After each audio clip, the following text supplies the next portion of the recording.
cross her off. She's not family. She's just a freeloading shadow. I stood frozen at the check-in counter as Vesper Quill Vane tossed that line out lightly, like she was sweeping trash off the floor. She tilted her head, lips curling with contempt, then flicked her pen at the list. Print the ticket for Noah Sable. Now, don't let her stain my trip.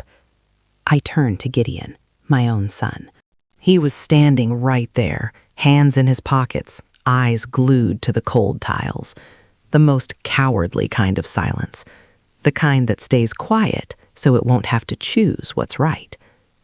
And just as I was about to collapse, I saw something flash in Vesper's hand.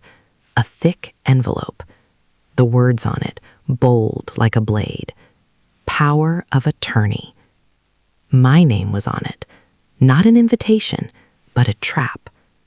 Vesper leaned in and whispered, just loud enough for me to hear, and no one else. Sign it and disappear nicely. You're old. Stop being a nuisance.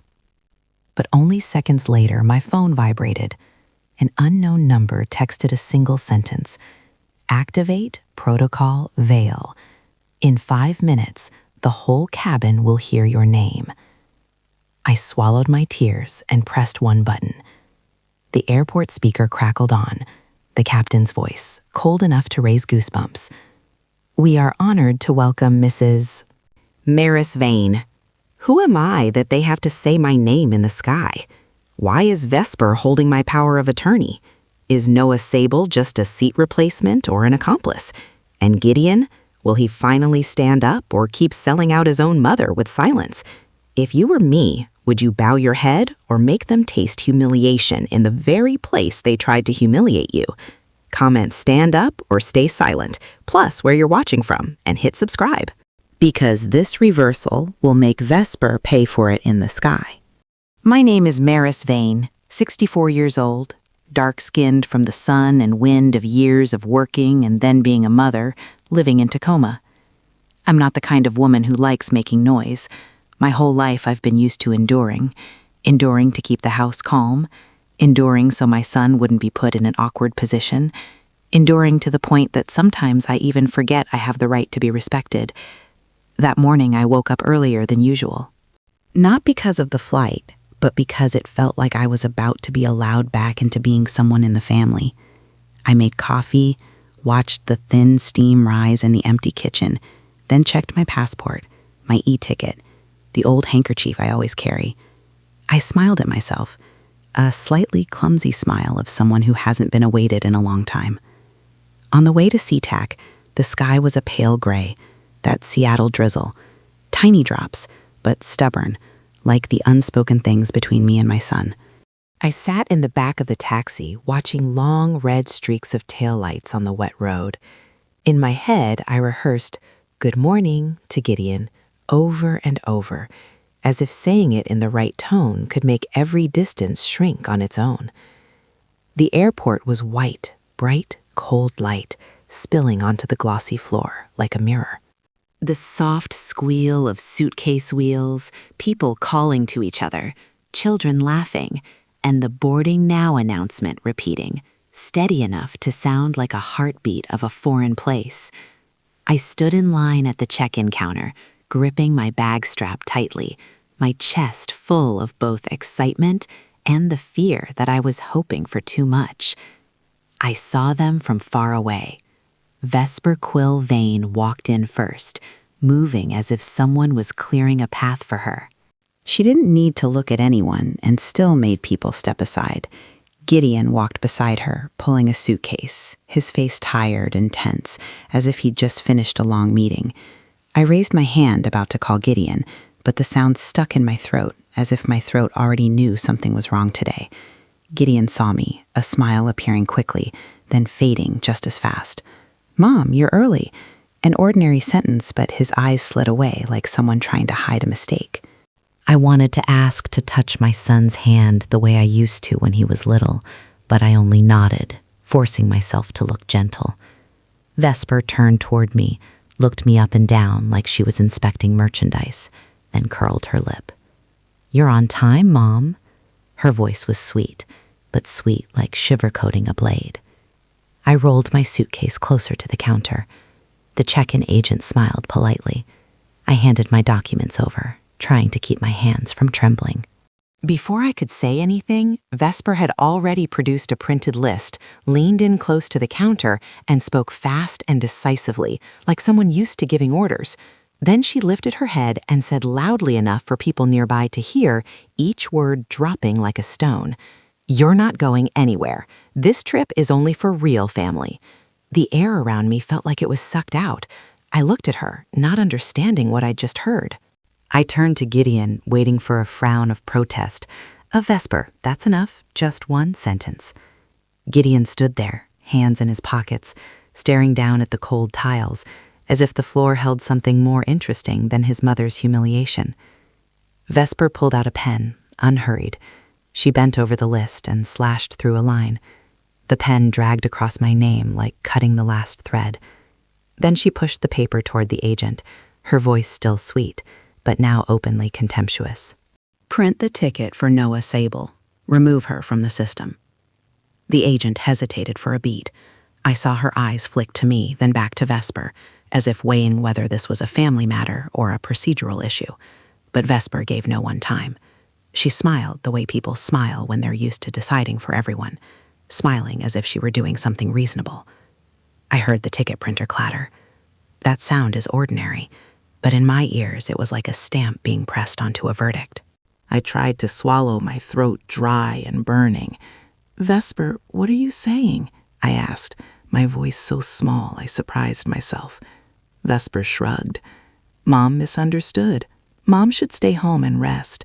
This trip has lots of activities. You won't keep up." She spoke as if she were teaching me how to live, as if age alone were a sufficient excuse to take my right away. I turned to Gideon. "You know this is wrong," I said, trying to stay calm. Gideon still wouldn't look at me. He spoke very softly, as if afraid someone might hear, as if afraid of his own words. "Mom, don't make things difficult." That wasn't a knife. It was a cold slap. It said my feelings were a burden. It said my dignity mattered less than his peace with his wife. I stood in the middle of the airport, in the middle of noise and announcements, and felt as alone as a suitcase left behind. I pulled out my phone and tapped to unlock it. Wrong passcode. I tried again. Wrong. A third time. Still wrong. Not because I forgot, but because my hand was shaking so hard my fingers wouldn't obey. I used to think being hated was pain. No. Being treated as if you don't exist by your own child is the bottom. I lifted my head and saw Vesper take the new boarding pass from the agent and hand it to a woman who had just walked up, Noah Sable. Noah took it and smiled faintly, a winner's smile. Vesper turned and tugged Gideon's arm. "Come on, boarding's about to start." Gideon followed. His eyes skimmed over me for a split second too fast, like an apology he didn't dare speak. Then he turned away. I stood there, listening to the boarding call, hearing other people's names who were allowed to go, hearing the world keep running as usual, while I had just been crossed out of my own child's life. My phone vibrated in my hand. A message from an unknown number appeared, capital letters like an order. "Don't cry. In 5 minutes, they'll hear your name over the speaker." I was still standing at the check-in counter, feeling like the stone floor under my feet had turned both cold and slick, as if one hard breath would make me fall right here in front of everyone. The agent didn't look at me anymore. She only looked at the screen, her hands moving out of habit, but I could see a tiny beat of hesitation, a hesitation she tried to hide behind a professional smile. Vesper held the printed list the way someone holds a winning ticket. She tapped her nails on the edge of the counter, a thin, sharp click, like she was counting down the seconds I was still allowed to stand here. Gideon stood beside her, the distance between us no more than an arm's length, yet as far as 2 icebound shores. I heard the ticket printer sputter, then spit out a new pass. Vesper snatched it up fast, flipped the paper as if checking a signature, then turned halfway around. In that moment, I saw a woman step closer, her footsteps tidy and sure, her perfume cool and metallic. Her name was Noah Sable, I knew because Vesper had just said it, like she was calling for something she'd ordered in advance. Noah didn't need to ask, and she didn't need to hesitate. She reached out and took the ticket like she was accepting a prize. Noah's eyes paused on my face for 1 second. No pity, no discomfort, just the look someone gives an item that's been returned. "You're the one who got swapped off the ticket. That's a shame," Noah said slowly, her voice light as air, but the meaning heavy as a stone thrown straight into my chest. She curled her lip, not quite a smile, like someone enjoying a scene that already had a script. I wanted to ask Noah who she was, why she was here at exactly this moment. But before I could open my mouth, Vesper stepped in, sliding into the empty space between me and Noah. Vesper didn't bother looking at me. She looked at Noah, the way you look at an ally, then turned back to me with the look you give something inconvenient that needs to be cleared away. Vesper leaned close to my ear, her breath sweet, but her words filthy enough to make my throat burn. "You're the emotional trash in this house. I'm cleaning you out." That sentence wasn't just an insult. It felt like she was deliberately snapping everything I'd ever done for them. The meals, the babysitting, the times I stayed quiet so they could be happy. Then she said the line that made me understand I was never seen as a human being with a heart.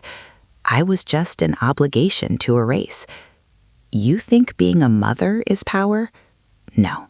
You're just an obligation I want to delete." Vesper said it clearly, like she was reciting a principle, like everything she was doing was correct, civilized, reasonable. I heard people around me stop talking, heads turning. Eyes skimmed over me, some pretending not to see, some frowning and then looking away, as if they didn't want to get involved in a story where an older woman was being pushed out of her own family by her daughter-in-law. At an airport, people are always in a hurry. Cruelty sometimes only needs the right timing. Vesper turned to the agent, her voice neat, cold, leaving no space for debate. "Don't let her stand near us." The agent looked up, her smile stiffening, then nodded on professional reflex. I saw a trace of pity in her eyes, but she still complied, because of procedure, because of the counter, because of work, because this world often chooses the easiest way. I turned to Gideon. I didn't want to ask in a gentle voice anymore. I asked straight, like someone hanging over a cliff with only one hand left gripping the edge. "You're going to let them do this?" I grabbed my son's wrist, his skin warm, my own insides cold as ice. Gideon yanked his hand back immediately, fast and firm, like he was afraid someone would see. "Mom, please, don't make Vesper angry." His voice was small, rushed. There was a tremor in it, as if he was begging me to save him from his own home. That sentence made it clear he chose calm. He didn't choose me. Noah stood nearby, arms crossed, watching me like she was watching a good show. Her eyes slid over Gideon, then back to Vesper. I felt the three of them form a sealed circle, and I was the thing kicked out of it. Vesper reached out to straighten Noah's ticket, murmured something to her, then smiled a smile that tasted like victory. I saw Vesper tug Gideon toward security. Gideon followed, shoulders slightly stiff, like he was obeying. He looked back once, very quickly, his eyes skimming over me like an apology that didn't dare stay. Then he turned away, his back melting into the crowd, leaving me standing with my suitcase, my heartbeat, and the feeling of being crossed out of my own son's story. I wanted to call out, but my throat had gone hard and dry. I wanted to follow, but my legs felt weighted like stones. I stared at the electronic board, the lines of text scrolling flight numbers, departure times, gates, everything moving along as if no one had just been stripped of the right to exist. My phone vibrated in my hand again. I opened it, my eyes tight like they were about to crack, and the words from the unknown number turned my blood cold. That flight isn't just a trip. It's bait. The message, "It's bait," made the skin at the back of my neck turn ice cold. I looked around like someone who had just heard their name called in an empty room. But the airport was crowded. Everyone had a destination. Everyone was in a rush. And no one looked at me long enough to know I had just been pushed out of my family with a single stroke of a pen. I dragged my suitcase out of the flow of people and found a corner seat near the glass. From here, I could clearly see the security area, the place where Vesper and Gideon had just passed through, the place where Noah had just accepted the boarding pass, like she was claiming something that belonged to her. I tried to keep my eyes from burning, but in my chest was a heavy knot, a knot of humiliation. I looked down at my hands, the hands that once carried Gideon, that wiped his cheeks when he had a fever, that signed so many papers so he could go to school, get loans, buy a home.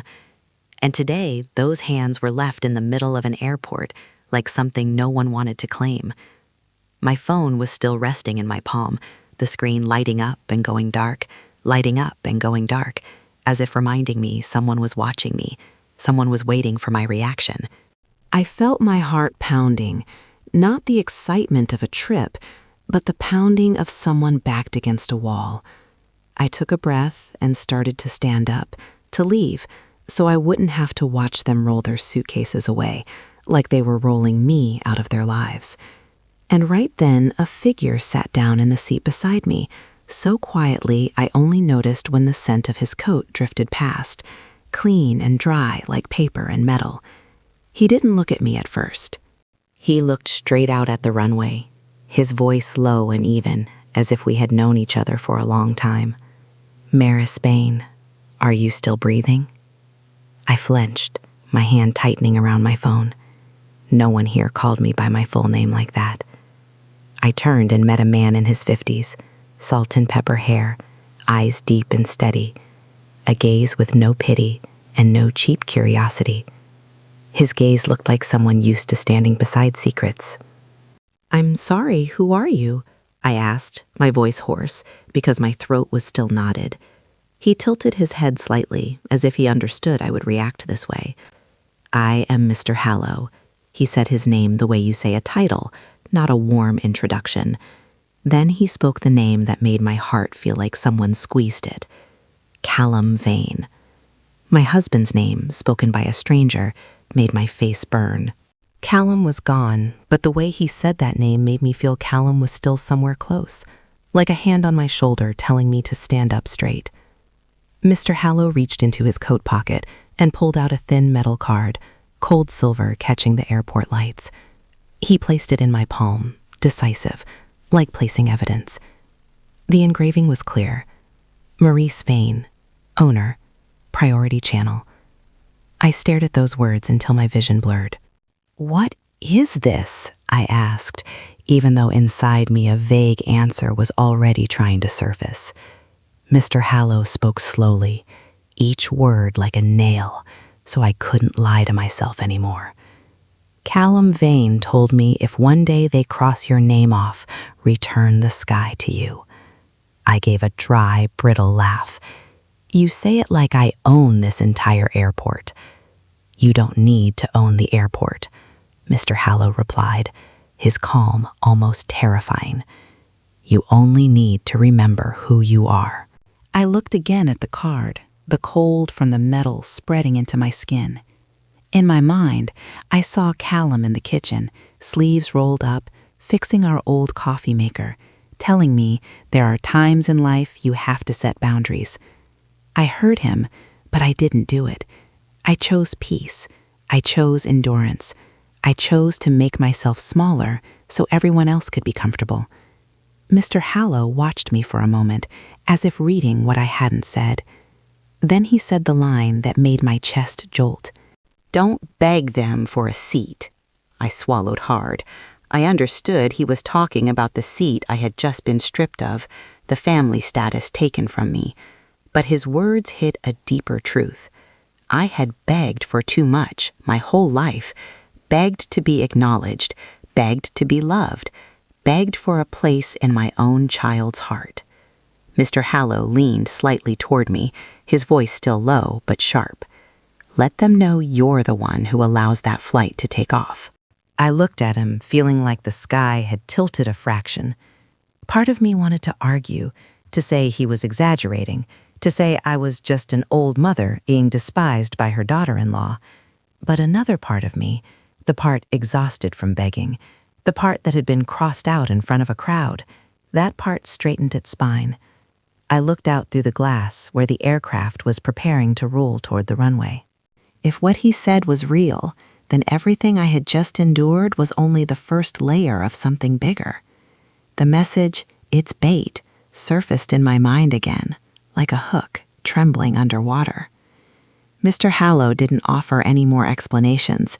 He simply placed a folded slip of paper into my hand, like handing me an exit, and also like handing me an order to open a door.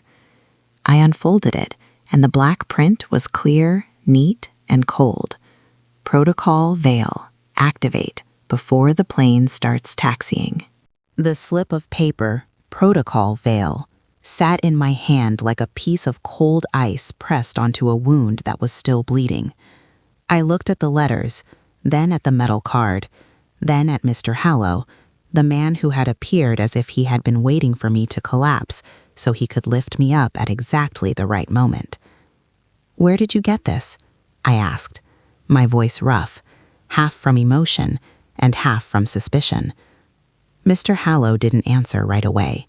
He glanced toward the security area where the crowd was swallowing faces one by one, then looked back at me, his gaze firm. Callum left it the way Callum always did, quietly, without giving anyone a chance to ruin it. Hearing my husband's name, my chest tightened. Callum Vane had been a man of few words, a hard worker, coming home with the smell of machine oil and steel. But when he looked at me, his eyes were always warm. He'd been gone for years, and I had learned to live with that emptiness. But today, his name suddenly lit up like a beacon in the fog. I opened my wallet, my fingers searching for the small key I still kept in a hidden pocket, the one Callum had told me, "Don't throw it away, you'll need it one day." I never thought one day would be the day my daughter-in-law crossed my name off in front of a crowd, the day my son stared at the floor, and a stranger spoke my full name. I pulled the zipper, drew out an old envelope that had been pressed flat, its edge slightly worn as if it had been opened and closed more than once. On the envelope was Callum's familiar handwriting, steady and clean, like a straight line with no detours. "Open when you've been pushed away from the table." I bit down hard on my lip. I had once believed I would never be pushed away from the table because I was the mother, the one who had built that table with years of sacrifice. And yet Vesper pushed me away from it with one sentence, and Gideon let it happen as if it were normal. I slid the letter out, thin paper but heavy as stone. The first lines made my eyes sting instantly. When they treat you like a burden, remember, you don't need them to choose you.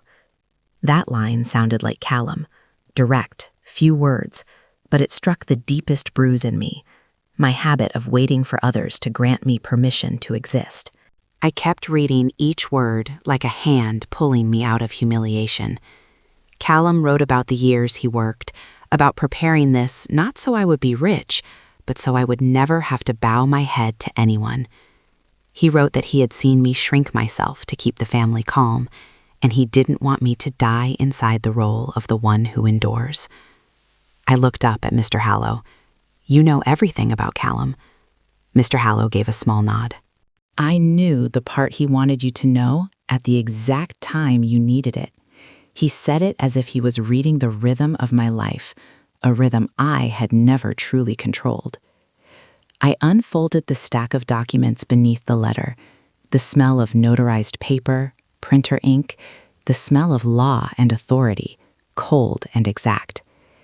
There were pages with embossed seals, signatures, confirmations, everything so orderly I couldn't soothe myself into thinking this was a story someone made up. I stopped on one page, my eyes reading and rereading, my heart pounding so hard my wrist seemed to vibrate with it. On it was a sentence, stamped like a legal verdict. controlling interest transferred to Maris Vane.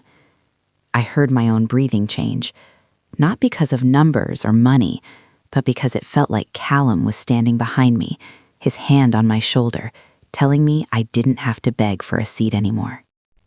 I suddenly remembered the times Vesper spoke to me in that instructing voice, the times she ordered me to do house tasks, watch the child, sign for deliveries, then called it helping the family. Small commands, repeated, like the way you train someone to get used to obeying. A thought cut through my mind, sharp as a blade. Had Vesper seen something long ago? Had she smelled what Callum left behind, and that's why she needed to erase me from this trip, so I would disappear, neatly, cleanly, so I would be easier to sign, easier to control? I stared into the empty air and realized what made me shake wasn't sudden power in my hands, but the truth that someone had targeted me with calculation. They didn't hate me because I was inconvenient. They hated me because I was an obstacle. Mr. Hallow seemed to read that thought. He lowered his voice and dropped a warning so cold it straightened my spine. She's after your rights, not a seat on a flight. I snapped my head toward him. You mean Vesper knows? Mr. Hallow didn't answer directly. He only looked at my phone as if he were waiting for something that was about to arrive. And right then my phone vibrated harder than before, like a rude knock on my life. A message appeared, and the sender's name tightened my chest. Vesper. Just one line, all caps, exactly the way she uses when she wants to command.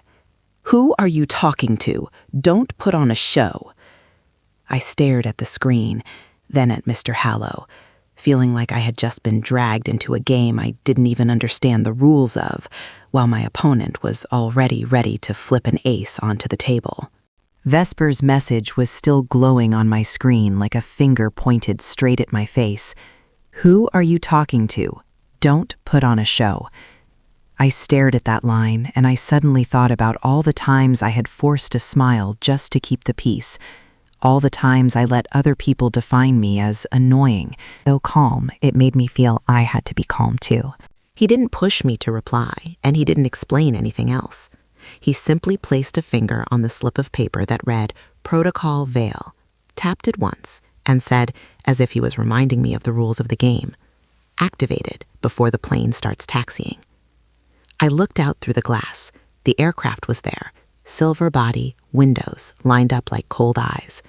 I pictured Vesper settling into her seat, putting on her polite mask, satisfied because she had erased me from the trip. I pictured Noah fastening her seatbelt like someone who had just taken another person's seat.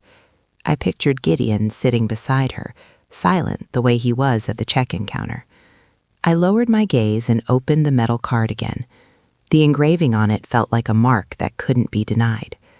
Maris Vane, owner, Priority Channel.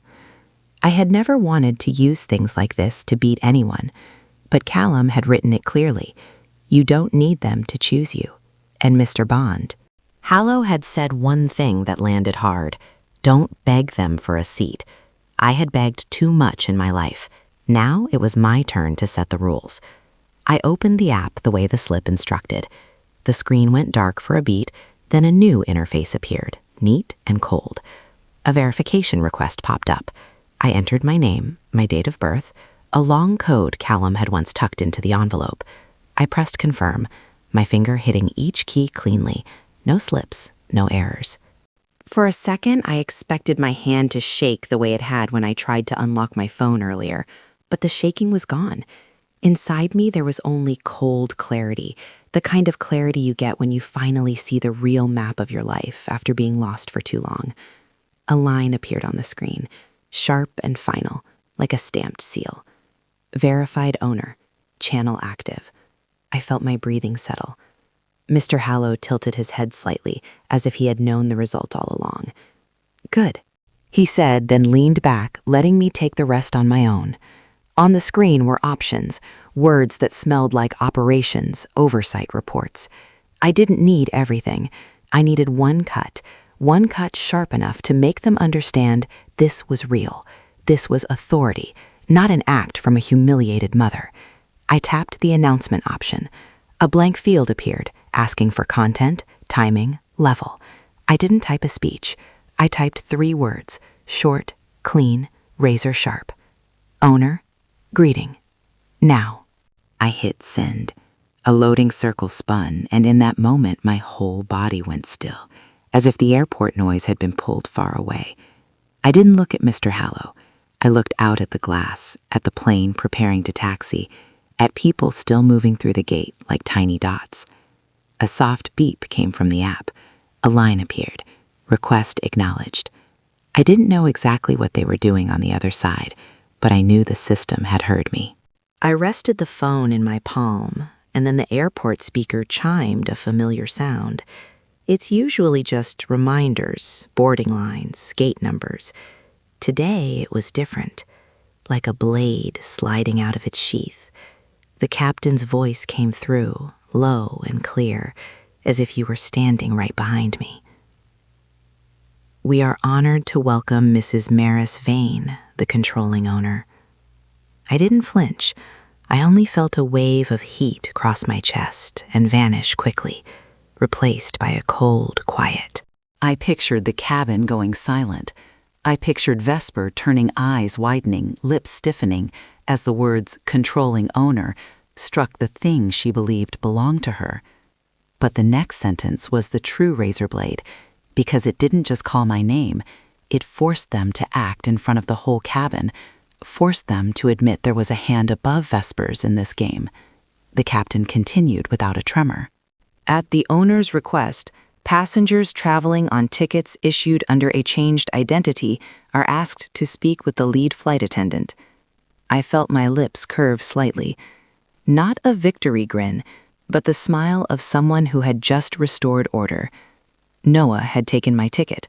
Vesper had crossed my name off the list.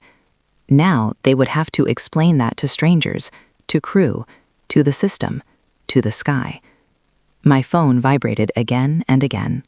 I looked down. 2 messages arrived, almost at the same time, like blows from 2 sides. From Gideon, only 2 words, broken like someone who had lost his voice. Mom. And from Vesper, all caps, short, exploding like a bullet. How dare you? Vesper's "how dare you" sat right on my screen like the next slap she wanted to land through a phone. I looked at those words, then looked back at Gideon's message, Mom, and the feeling inside me turned strange enough to scare me. Pain, clarity, cold, all at once. I didn't reply immediately. I let the phone rest in my palm, like holding evidence. Mr. Hallow was still sitting beside me, eyes on the runway, calm, like someone who has watched enough dirty plays that tears and pleading don't fool him anymore. A new alert came, Vesper calling. Her name flashed like a summons. I stared for a second and answered because I wanted to hear her drop the mask right after the sky had just spoken my name. Vesper's voice burst out fast, the sweetness gone. What are you doing, Maris? Are you trying to ruin this family? She tried to force herself into the victim role, but there was a tremor in her voice, trembling because she was being watched in public. I answered slowly, each word like a cut. What family? The family where you just called me a freeloading shadow. Vesper went silent for a beat, then shifted, fake gentle, the kind of gentle that pulls a noose made of silk. Stop. If you keep going, you'll lose your son. That line made my throat heat, but this time I didn't choke. I said something that surprised even me with how calm it sounded. I lost him the moment he stood there. On the other end, silence.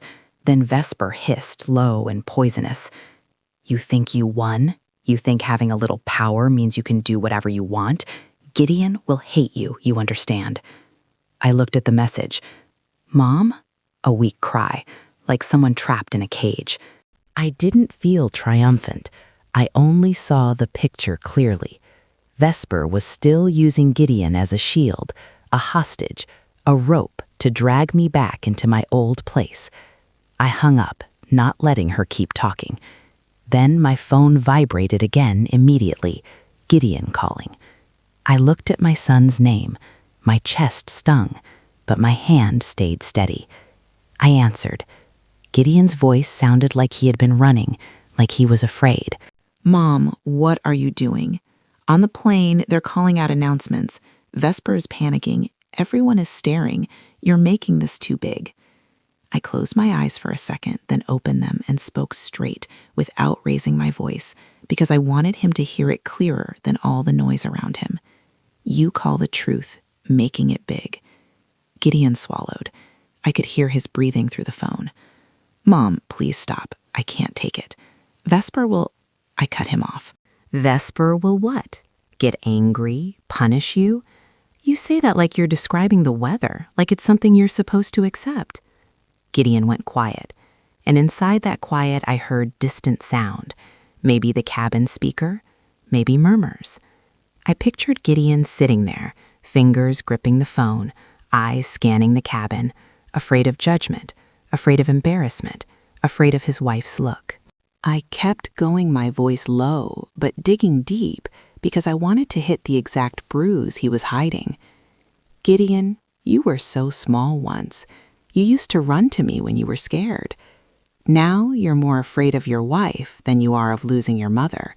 And you think that's normal, Gideon? Breathed hard, then his voice cracked slightly.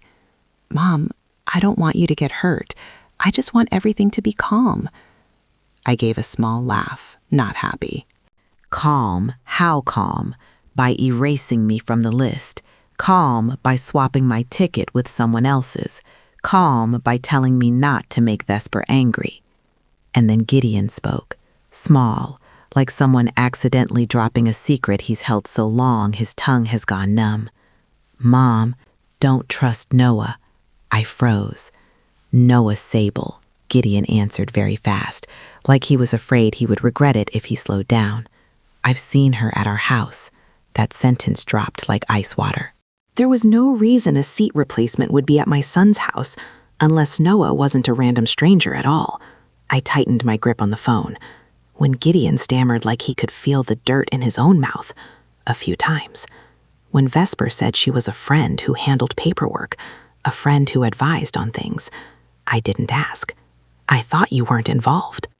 I heard the word paperwork like a lock clicking open in my mind, snapping straight to the power of attorney envelope, snapping straight to the line controlling interest transferred to Maris Vane, snapping straight to Mr. Hallow's warning.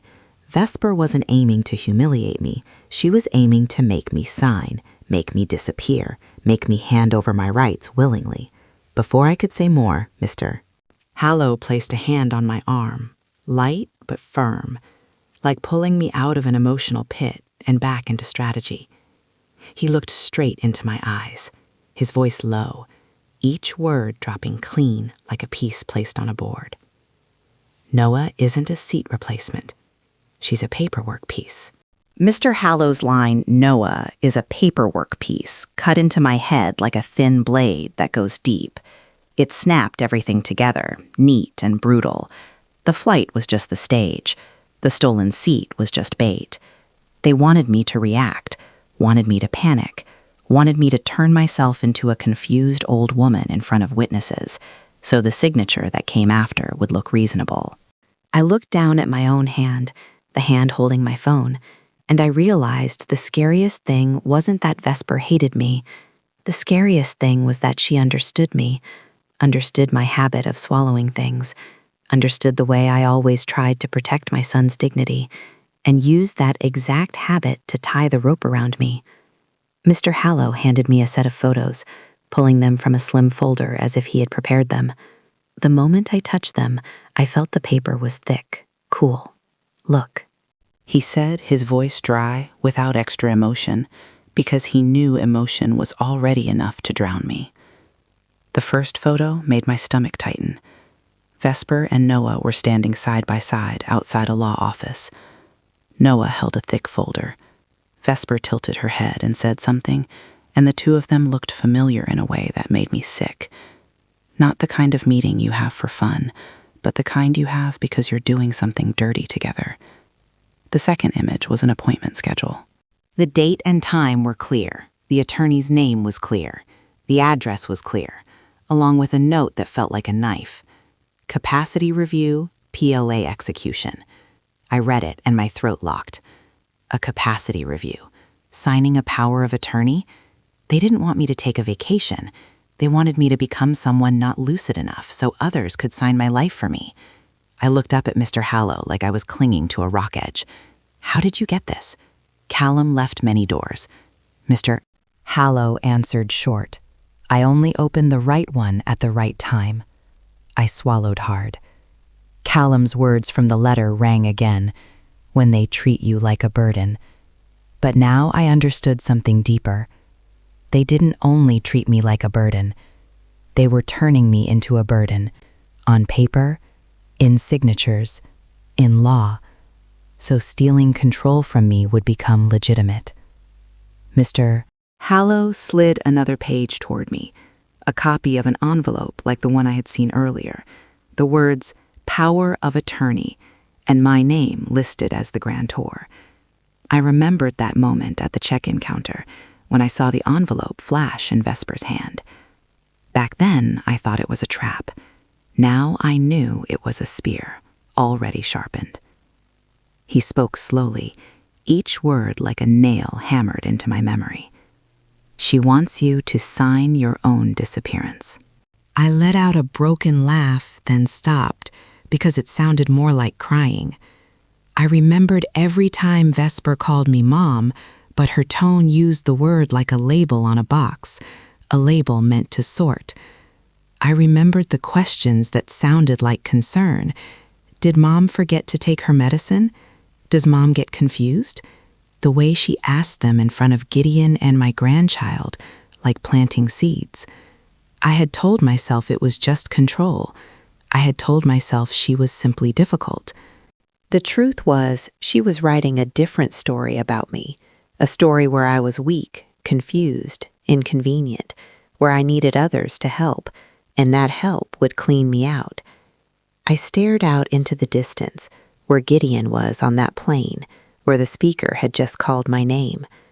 I thought of my son, the way he always dodged my eyes, the way he said, "Mom, don't make Vesper angry." A cold image flashed in my mind, Gideon signing paperwork because he trusted his wife, because he feared losing peace, and when I found out, it would be too late. Pain rose like a tide, but this time it didn't drag me under, it pushed me upright. I saw it clearly. Vesper didn't want me to be old. She wanted me to be silent, silent forever, silent enough that I couldn't object, couldn't sue, couldn't say I did not consent. Mr. Hallow set his hand on the photos, like stopping a storm. "You still have time," he said, then looked straight at my phone screen. "But they'll force you fast." The moment he finished, my phone rang. Not Gideon, not Vesper, an unknown number. My heart tightened, because I knew numbers like this belonged to people who worked by procedure, and procedure is often the smoothest trap of all. I answered, and a polite, formal male voice came through, like someone reading a script he already knew by heart. "Mrs. Maris Vane, we need you to urgently sign the power of attorney today." The strange man's voice was still ringing in my ear. "We need you to urgently sign the power of attorney today," as if my life were a file that needed a stamp before lunch. I looked at Mr. Hallow. He gave a very small nod, signaling me not to panic, not to react in my old instinct, to push myself into the role they had already written. I took a breath, ended that call, then opened my contacts and selected Vesper Quill Vane. My finger pressed call slowly, like someone about to accept defeat. I needed her to think I was still Maris from yesterday, the mother who would blame herself for being a burden, the woman who would apologize just to buy a little peace. Vesper answered immediately, her voice still tight, but there was something triumphant trying to crawl out. "So now you'll listen." I softened my voice, soft enough that even I felt it was unfamiliar. "Fine, you want me to sign, I'll sign." I said it like someone exhausted, like someone who wanted to put everything out quickly. I heard Vesper's breathing change, the exact way a controller breathes when the prey finally bends. She gave a sharp little laugh, not even bothering to hide it. Good. Then she said the line she would not have dared say so plainly before, because now she believed I had been cornered. "You're old. Sign it fast. Don't waste my oxygen." I kept my voice soft, but my hand opened the recorder. I watched the screen, saw the timer start running, and in my head I quietly stored every word, like picking up shards of glass. "Where do you want me to sign?" I asked, trying to make it sound like an innocent question. Vesper answered fast, eager. "The law office I arranged. I'll send the address. You come alone. Don't drag anyone with you. You make another scene, and I'll make sure you never see Gideon again." I heard that line, and something stabbed in my chest, but I swallowed it because I was playing a different game now. I replied evenly, "I understand." I paused for a beat, then dropped the rule change light as air but cutting like a knife. "I'll sign in front of my lawyer." On the other end, Vesper went dead silent, like she had swallowed a bone. "Your lawyer," she snapped, her voice sharpening. "Where did you get a lawyer?" I kept my breathing steady. "I have the right," I said it short. "If you want me to sign, then we sign my way." Vesper laughed, but the laugh wasn't triumphant anymore. It smelled like panic. "Are you putting on a show? You think you can scare anyone?" I looked at Mr. Hallow. He was still calm. I spoke into the phone, my voice still soft but no longer submissive. "I'm not scaring you. I'm setting a condition. You choose." There was a long silence. Then Vesper lowered her voice, trying to regain control. "Fine. You want a lawyer, bring a lawyer. But fast, I'm busy.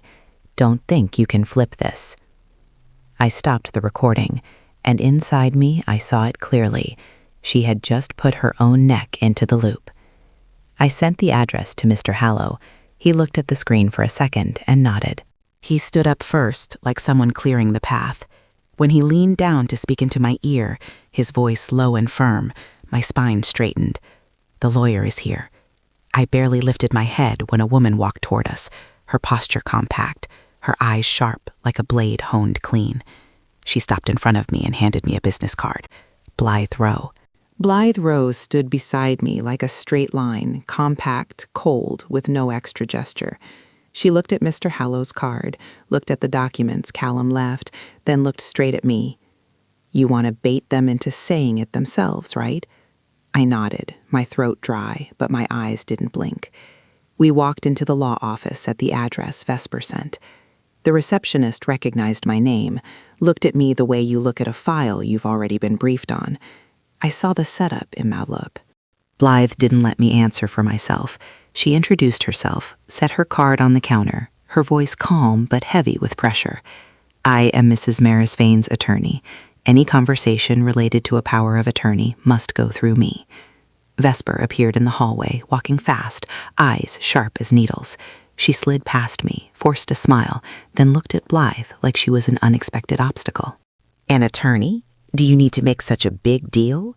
Her voice tried to stay steady, but I saw the corner of her mouth tighten, like she was swallowing panic. Blythe didn't answer like someone arguing. She looked straight at her and asked like a hammer striking down. "Vesper Quillvane, have you ever tried to force Maris to sign a power of attorney?" The question dropped clean, and the air thickened. I saw Vesper blink fast, like someone being hit by a spotlight. Vesper let out a harsh laugh. "Force? I'm just helping her do the proper procedure. She's old, she forgets. She stopped for a beat, like she realized she was saying too much. But that's what controllers do when challenged. They slide further because they want to win immediately. Blythe tilted her head, her voice still even. "You just said she forgets. Do you have any medical record to prove that? Or is that a story you built to make theft legal?" Vesper flushed, eyes narrowing. "She's useless. She's just a shadow. I'm the one who holds this family together." The words fired out like a bullet. I heard them clearly, and I also heard Gideon's breathing behind me, breathing squeezed tight by shame and fear. Blythe lifted my phone, tapped stop on the recording, then placed it on the table like placing evidence in court. Great. Motive recorded. Vesper froze, like she had just misstepped. I turned to Gideon. He stood there, shoulders rigid, eyes dodging the same way he dodged at the check-in counter. I saw something in his eyes ready to crack, but he was still trying to keep the shell of peace. I stared straight at my son and spoke slowly, each word striking his heart. You stay silent one more time.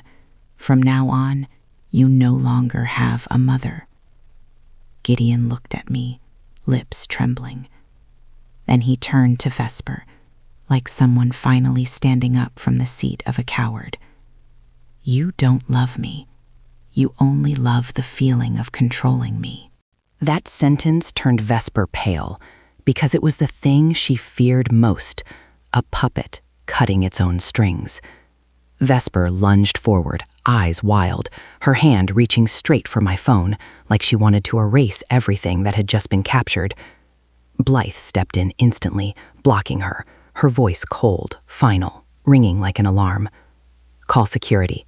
There are signs of coercion and forgery. In the law office, the sound of security footsteps came fast, decisive.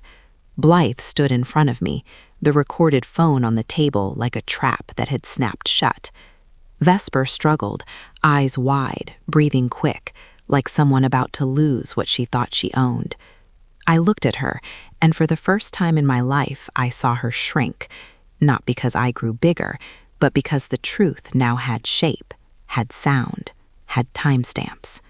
At the same time, up in the cabin, the lead flight attendant stopped right beside Vesper's seat, voice formal, clear, loud enough for the whole cabin to hear. At the owner's request, Mrs. Quill Vane is asked to verify her identity regarding a changed ticket. The air around that row felt like it had been stripped of oxygen. Heads turned, eyes dropped onto Vesper, like cold stage lights. Vesper sprang up, her voice high and sharp, trying to grab back control by making it bigger. Are you humiliating me? The attendant didn't blink, answered short, cold, like a cut. No, this is a security procedure. I pictured Vesper's face freezing in the exact place she once used to humiliate me. This time, the audience wasn't one silent mother. It was the entire cabin. The next price came slower, but it hurt longer. The kind of hurt with nowhere to perform. Vesper's ticket and reservation were temporarily held for review. Her frequent flyer account was flagged, a short notice that pinned her to the future. Future flights will require additional verification. Vesper could scream, could blame, could throw her look at Gideon, but the system doesn't fear tears. The system looks at data. In the law office, Blythe placed an agreement in front of Gideon, language clear, dry, like brick wall. Vesper was prohibited from touching any paperwork related to me, prohibited from contacting me in any form. A violation would trigger 90 days of no contact. Gideon held the pen, his hand shaking, eyes red. But this time he signed like someone cutting a noose off his own neck. Vesper lunged, trying to grab the paper, but security kept a distance, and Blythe blocked her. Gideon stared straight at his wife, his voice hoarse, each word breaking out like a tear in his chest. You're not my wife anymore. You're someone I have to defend myself against. I heard that line and something inside me hurt and loosened at once, because at last I heard my son say the thing he had avoided his whole life. I left that room carrying no trophies. I carried something more important, the feeling that I had stepped out of the victim role. I called Blythe, asked her to set up an immediate protection plan for my rights. Then I texted Mr. Hallow one line. I want to book my own trip. This time, nobody crossed my name off. I wrote my own name. I started the Ember Women Fund for older women who are exploited, who are turned into silence inside their own families. I want them to have lawyers, support, a place where their voice is recorded before anyone calls them confused. Before I left the airport, I looked up at the wide glass where the gray sky was opening into a patch of light.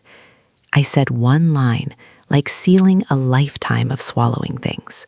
When they crossed my name off the trip, they wrote my name into the sky.